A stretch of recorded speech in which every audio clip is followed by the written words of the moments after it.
ಅಂತೂ ಐಶ್ವರ್ಯನ ಕ್ವಾಣೆಯಿಂದ ಹೊರಗೆ ಬರ್ದಂಗೆ ಕೂಡಾಕಿದ್ದಾಯ್ತು. ಆ ಮುದುಕಿ ಅವಳ ಮಗನ ಕುಟೆ ಸೇರಿಕೊಂಡು ನನ್ನ ವಿರುದ್ಧ ಚಿತಾವಣೆ ಮಾಡೋಕ್ಕೆ ಪ್ಲ್ಯಾನ್ ಮಾಡಿದ್ಲು. ಅವಳನ್ನದ್ರಿಂದ ತೆಪ್ಸಿದ್ದಾಯ್ತು. ಇನ್ನು ಅವರಿಬ್ಬರು ಅದು ಹೆಂಗೆ ಐಶ್ವರ್ಯನ ಕ್ವಾಣೆಯಿಂದ ಹೊರಗೆ ಕರ್ಕೊಂಡು ಹೋಗ್ತಾರೆ ಅಂತ ನಾನು ನೋಡೇ ಬಿಡ್ತೀನಿ. ನೋಡೋಕೆ ಏನದೆ, ಇನ್ನು ಮಾಟ ನಡೆಯೋಕ್ಕಿಲ್ಲ ಅಂತ ಎಲ್ಲೋ ಯಾಪ್ ಮರ ಹಾಕೊಂಡು ಕುಂತಿರ್ಬೇಕು. ಯಾವುದಕ್ಕೂ ಒಂದು ಕಿತ ಅವರಿಬ್ಬರು ಏನು ಮಾಡ್ತಾವ್ರೆ ಅಂತ ಒಂದು ಕಿತ ನೋಡಿ ಮಜಾ ತಗೊಳ್ಳೋಣ.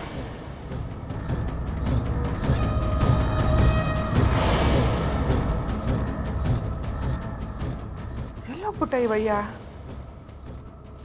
ಮುದುಕಿ ಕೋಣನ ಕುಂತ್ಕೊಂಡು ಏನಾರ ಮೀಟಿಂಗ್ ಮಾಡ್ತಾವನ? ಒಳ್ಳೇದೇ ಆಯಿತು.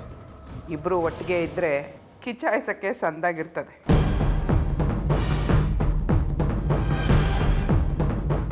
ಅಯ್ಯ, ಮುದುಕಿ ಕೋಣೆನಾಗೂ ಇಲ್ಲ. ಎಲ್ಲೋಗಿದ್ದಾರೆ ಇಬ್ರೂ?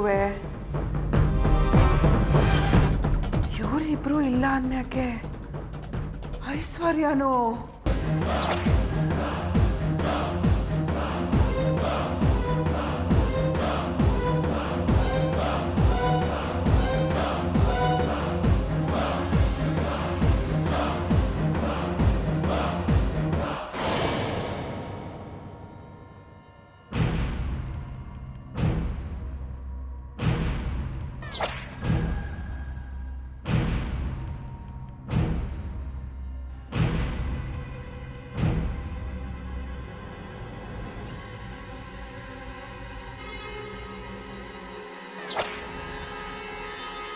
ಸದ್ಯ ಇಲ್ಲೇ ಮನ್ಗವಳೆ. ಹಂಗಾರೆ ಐಶ್ವರ್ಯ ಸುಳ್ಳಿಯೋಳ್ನಿಲ್ಲ.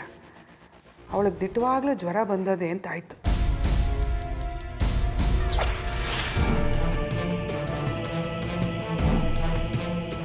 ಅಂದರೆ ಆ ಮುದುಕಿನೂ ಅವಳ ಮಗನೂ ಸೇರ್ಕೊಂಡು ಬೇಕಂತಗೆ ನನ್ನ ದಿಕ್ಕು ತೆಪ್ಪಿಸಿ ಅವಸರದಾಗೆ ತೆಪ್ಪು ಮಾಡಲಿ ಅಂತ ಏನಾರ ಪ್ಲ್ಯಾನ್ ಮಾಡಿರ್ಬೋದು.